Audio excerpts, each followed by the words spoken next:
As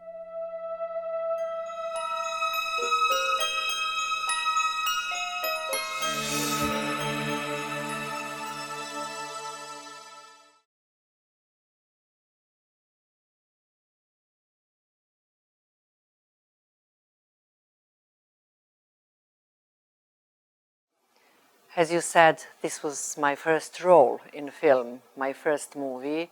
I was very young, and maybe I wasn't putting the whole story in the context of the time, and I wasn't thinking about her life in that way. I was young and was focused on the character, on the accent, on the story, but first the story resonated with me definitely, and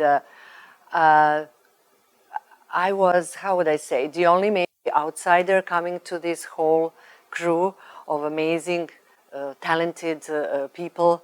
Sarajevo was like the cultural center at the time in former Yugoslavia, you know that, and just creativity was blooming everywhere, So to me, coming from Belgrade, I was just happy to be there and do this. And this is where would it end? And how would I say? The movie was, as you said, very successful, and I was very pleased, to travel with this movie to various festivals and, to be awarded, and we were getting a lot of love from audience, But after so many years, it's like with the book, when you read the book when you are young, and then like 20 years later you read it again, you completely see it differently, And I now see that, and I'm happy that I did this, because I see this character in a different light. She, as I said today in front of the audience, to me, she opened the door of feminism in Bosnia when we were not aware of it. She was free spirit, and she wanted to live the life against tradition and expectations and everything that, there was like expected from her, who to be, how to behave, So at the time, she was perceived as a negative character, the one who ruins the family, makes people unhappy, does these crazy things, she's very responsible. She was just following her dreams, and she wanted to be somewhere else, She was dreaming about different life, different possibilities, different choices, And that wasn't, how would I say, that wasn't acceptable in the suburbs at the time in Bosnia, Unfortunately, that changed today, and I don't think that there is anybody who would judge her today, thinking that that she was like negative or badass, or bad girl, So that's a huge like a cycle, like she evolved. How her story evolved and is perceived completely differently today than at the time that we made the movie.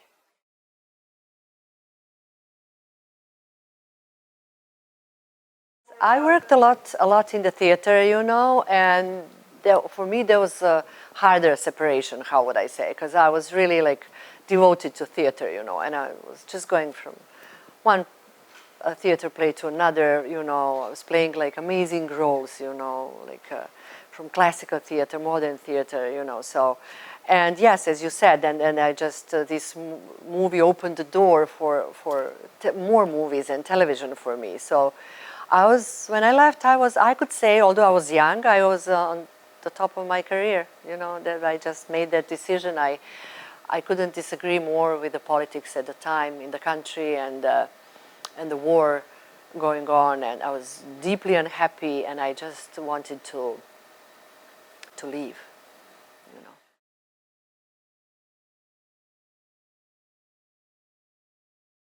This was a very different process. It came with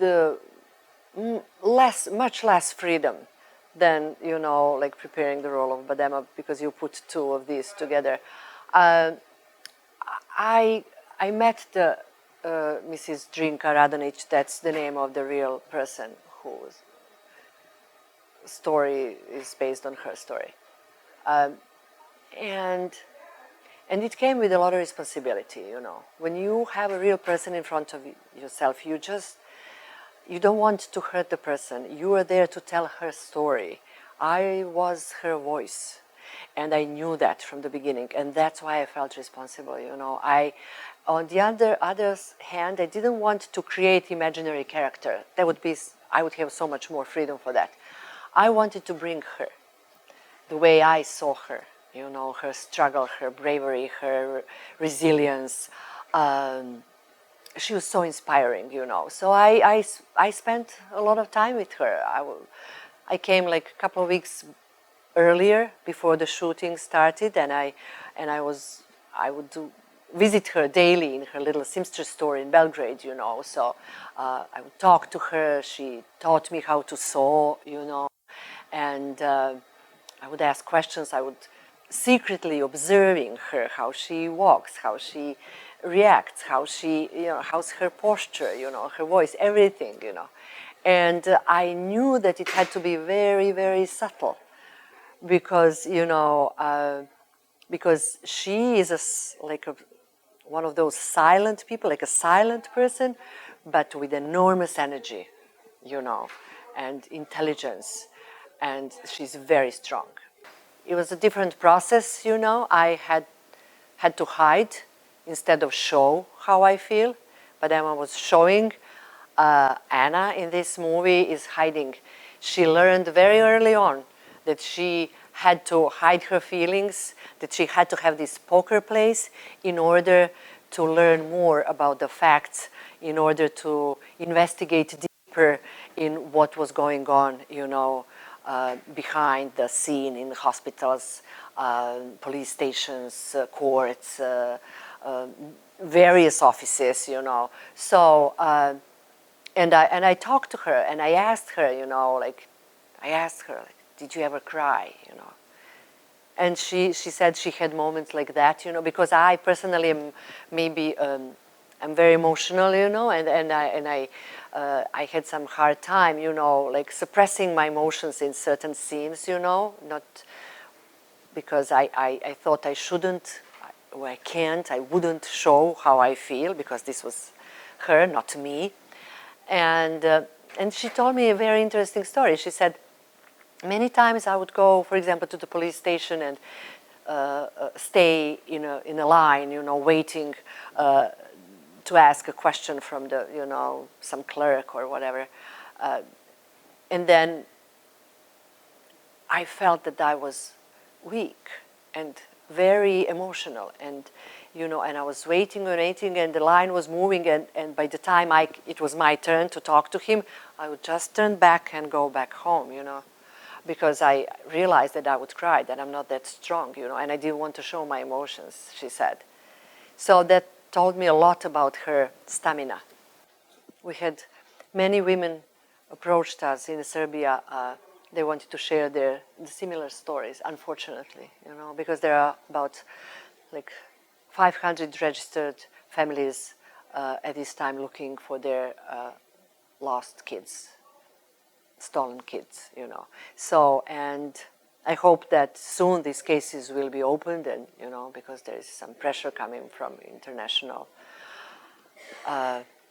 you know, I don't know, human rights or various organizations, you know. So I guess something definitely needs to be done, but I'm happy and glad that we told one story, and that we put light on this story, you know, so that people can understand what these families were going through, you know. Because we at this time we tend to turn our heads and turn our backs to unpleasant things. We don't want to be vulnerable, but vulnerability is part of our strength, you know. We shouldn't forget that.